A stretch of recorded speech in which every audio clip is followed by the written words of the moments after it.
Bienvenue dans Tips numéro 6. Aujourd'hui, nous allons aborder un sujet qui vous concerne peut-être directement si vous utilisez une PlayStation 3 ou que vous êtes un amateur de films en HD.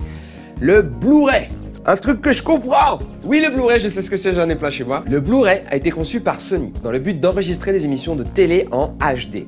Haute définition. Donc d'ailleurs, No Life vient de passer en HD. Bravo. Wouh, on applaudit bien fort. Faut pas trop regarder, maintenant vous pouvez nous voir vraiment en détail. Donc voilà. L'objectif principal était de fournir une solution d'enregistrement HD aux particuliers. Mais revenons d'abord sur les supports précédents.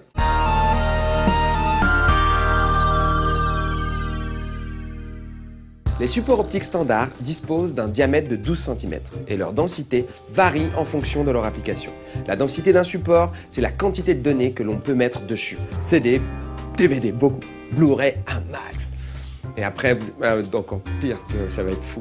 Cette densité est définie par l'usage standard de ces mêmes supports. Le CD doit être capable de contenir 74 minutes de signal audio stéréo, par exemple.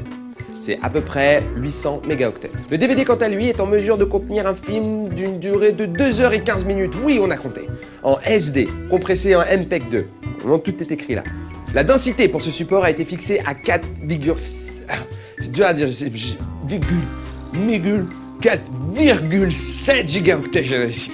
En tenant compte de l'équilibre entre qualité et quantité de données.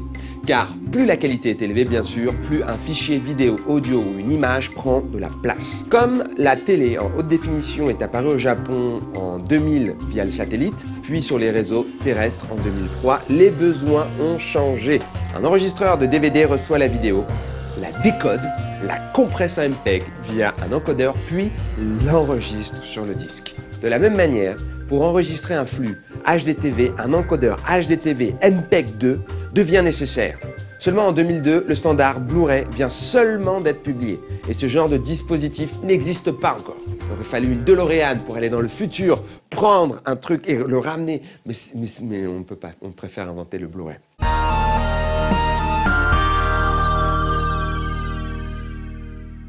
Dans le cas de la diffusion satellite japonaise appelée BS Digital, pour la NHK, les flux sont diffusés en une vitesse fixe de 24 mégabits par seconde pour un programme haute définition.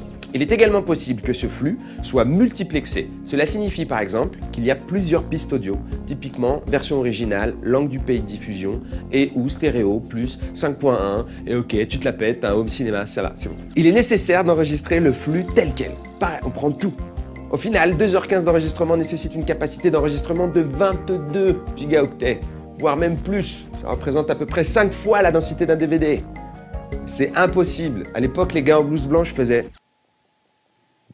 Mais un autre mec en blouse blanche qui s'appelait Mitch est arrivé et il a dit « Mais si, c'est possible !» Et l'autre a dit « Non, mais t'es dépressif, c'est sûr que c'est possible, on peut le faire. » Et il l'a fait, car pour atteindre cette capacité, eh bien, il est nécessaire d'améliorer la technologie des supports optiques et c'est faisable. Car oui, là où le CD utilise un laser infrarouge, ou le DVD utilise un laser rouge, le Blu-ray utilise, comme son nom l'indique, un laser bleu. Le faisceau traverse une couche de protection plus fine, seulement 0,1 mm d'épaisseur contre 1,1 mm. pour le CD et 0,6 mm pour le DVD et le HD-DVD. Mais ce n'est pas tout. Le faisceau aussi est plus fin. La densité de données peut augmenter grâce à des sillons plus fins. Tout est plus fin en gros. On a un faisceau plus fin, sillon plus fin. On peut donc mettre plus de données sur une même surface. Bien sûr, il ne s'agit là que des disques monocouches, mais il existe également des disques dual layer. J'arriverai jamais à le dire quoi. Dual layer. Ces Blu-ray dual layer permettent de stocker plus de 4 heures de vidéo en HD et jusqu'à 20 heures de contenu en SD. De plus, comme l'enregistrement et la lecture ne se font que d'un côté, l'utilisateur n'a pas besoin de retourner le disque, contrairement au laserdisc ou à certains DVD. Donc, grâce à cette technologie, plus personne ne fera ce mouvement-là quand on a peur de mettre ses doigts et de faire « Mais attends, juste, est-ce que quelqu'un a des gants ?»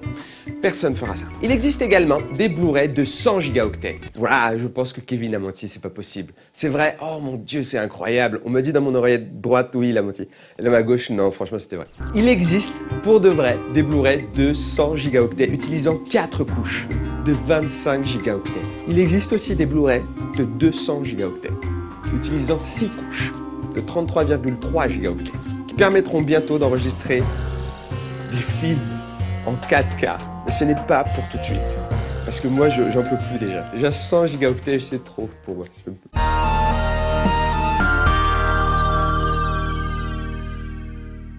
Les fonctionnalités disponibles pour le Blu-ray feront l'objet d'un autre numéro de Tips dans le futur, car il y a encore beaucoup à dire. Et moi, personnellement, je suis épuisé de tous ces gigaoctets. C'était merveilleux. Ça tourne autour de moi. Et nous pourrons enregistrer intégralement tout sur un disque. C'est le but de l'humanité. Enregistrer toutes les informations du monde sur un disque de 12 cm.